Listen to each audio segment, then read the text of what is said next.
I gave my family $31,000 over 20 months. When I finally told them to stop, they called me greedy. The number was $31,420. I found it on a Sunday morning in February, sitting at my kitchen table with a cup of coffee that had gone cold, a notebook, and 18 months of bank statements I had never looked at all at once before. I'm an accountant. I do this for other people's money every single day. It had never occurred to me to do it for my own. $31,420. Gone. Transferred, contributed, handed over, guilted out of me in amounts small enough that each one felt reasonable, until you lined them all up and saw what they spelled.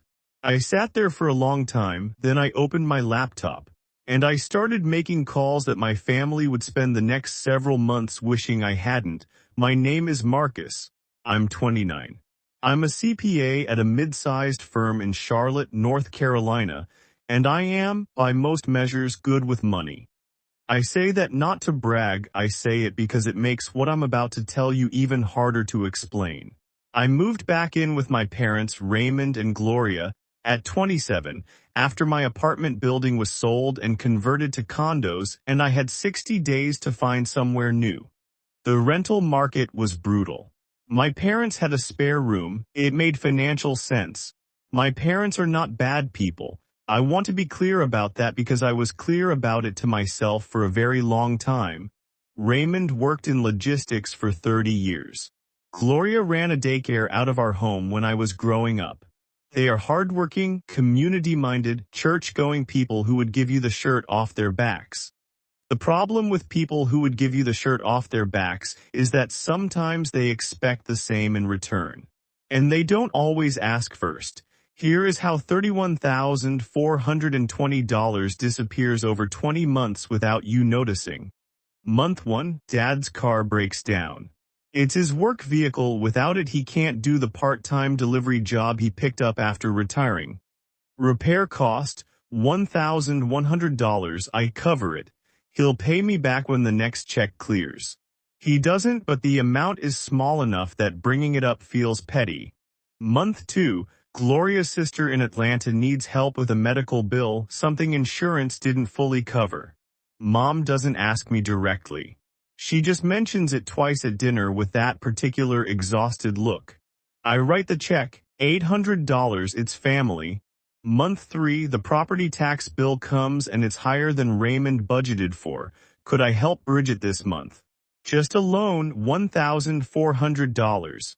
Month 4, my younger brother Deshaun needs first and last month's rent for a new apartment. He's been couch surfing for 3 months and it's good that he's finally getting stable. $2,200. I transfer it the same day he asks.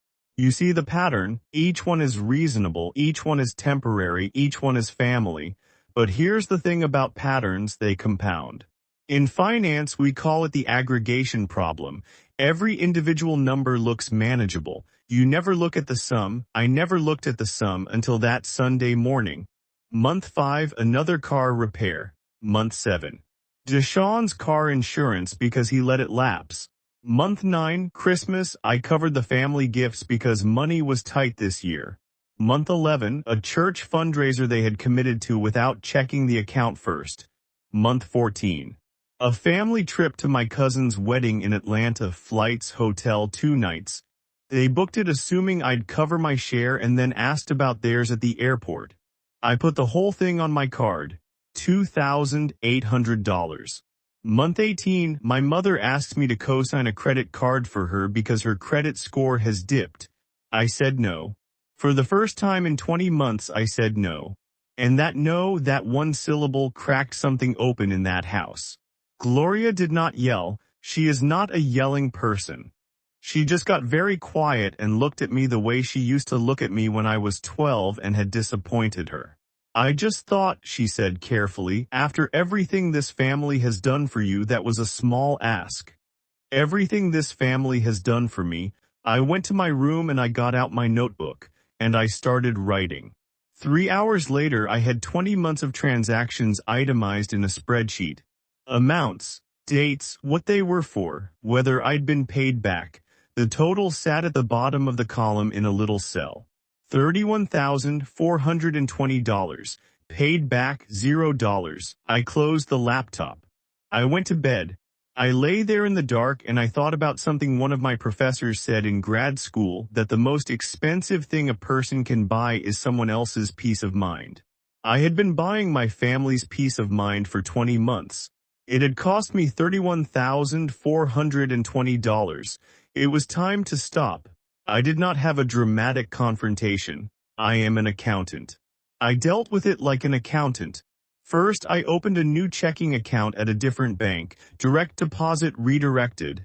Done. Second, I met with a financial advisor, a real one, not a family friend, and laid out my actual numbers. What I made, what I had, what I needed to retire comfortably, what I had lost. She looked at the spreadsheet for a long time, then she said, "You know this can't continue." I said I knew. Third, I drafted a letter, not mean, not accusatory. Just factual. I outlined what I had contributed. I noted that I was no longer in a position to continue at this level. I stated that I would be moving into my own apartment by the end of the following month. I thanked them for the room. I put the letter on the kitchen table on a Wednesday morning before work.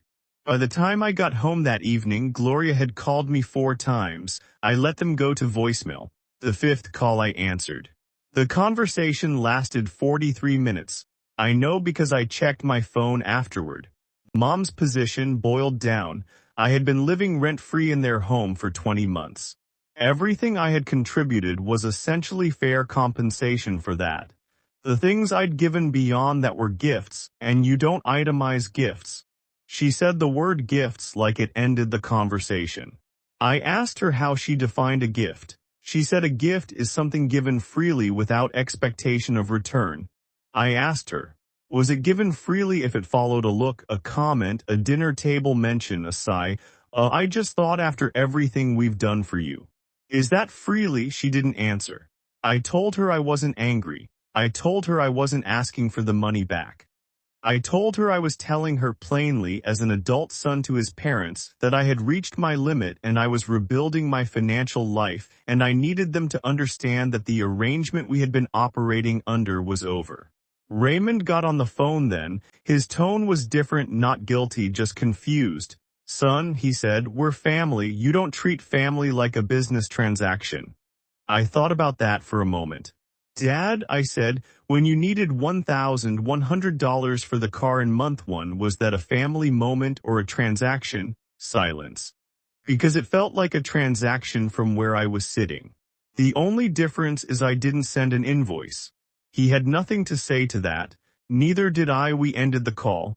I sat in the parking lot of my office building until it was fully dark outside.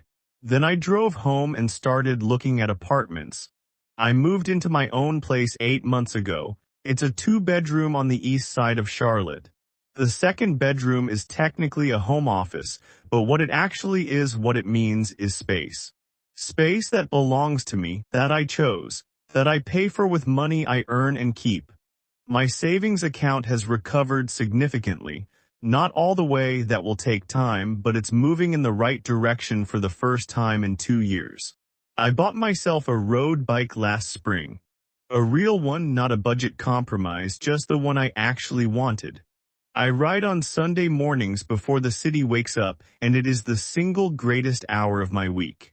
My financial advisor, her name is Teresa, told me at our last session that I was the most disciplined client she did all year. I laughed. I told her I'd had some practice with loss aversion. As for my family, we talk. It's different now, quieter but more honest. Deshaun texted me last month to tell me he'd gotten a promotion. He also, without being asked, Venmo'd me $500 with a note that just said, "for everything." It wasn't a lot. It wasn't the point was that he knew. Dad and I get coffee on the first Saturday of the month. We talk about sports and his garden and the old neighborhood. We don't talk about money, that's okay. Mom and I are still finding our way back to each other. She's a proud woman. Admitting fault is hard for her. But she called me on my birthday last month and she said, quietly, like it cost her something, "I think we put too much on you." And then she moved on quickly like she always does. But she said it and I'm keeping it. People always want to know, do you regret giving them the money? No, they're my family. I'd have helped them anyway if they'd been honest about what they were asking. What I regret is not opening that spreadsheet sooner. Because the number in that cell wasn't just dollars, it was months, it was choices. It was the apartment I didn't get, the bike I didn't buy, the Sunday mornings I spent stressed instead of writing. It was time, and time, as any accountant will tell you, is the only asset you genuinely cannot recover. But here's what I know now that I didn't know then. You can stop the clock whenever you want. You just have to be willing to open the spreadsheet.